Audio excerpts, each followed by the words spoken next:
Ang wish ko lang po is mas lalo pa pong umaba yung buhay niyo po. And thank you po sa pagmamahal niyo po kahit na po is nasa probinsya po ako. Kahit na po minsan lang po ako makadalaw po dito. Makita ko lang po yung ngiti niyo po is parang buong-buo na po yung araw ko po eh. Happy birthday, Mami Senny. I love you.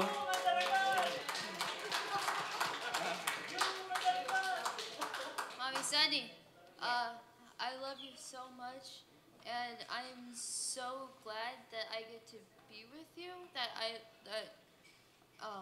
came here to see you, because I think about you every day, Yes. and I miss you every single day. Oh, thank you. And I'm I just love you so much. I love you. I love you. I love you too. Ayun. Ayun, Mami, happy birthday. Ayun, so, ang dasal ko, yun nga, pinakiusap ko sa Panginoon, palagi natin pinagdadasal na bigyan ka pa niya ng mahabang buhay, malakas na pangangatawan, at yun nga, maiwasan din ng iba't ibang uri ng karamdaman.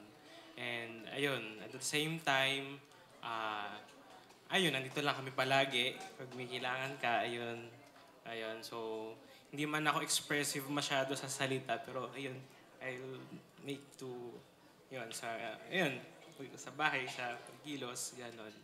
And ayun, thank you rin sa lahat ng naging supportan nyo sa amin po from the beginning, especially sa schools, and then at the same time doon sa, malaki kasi yung naging ambag niya po doon sa spirituality na natutuhan ko with regards sa religion.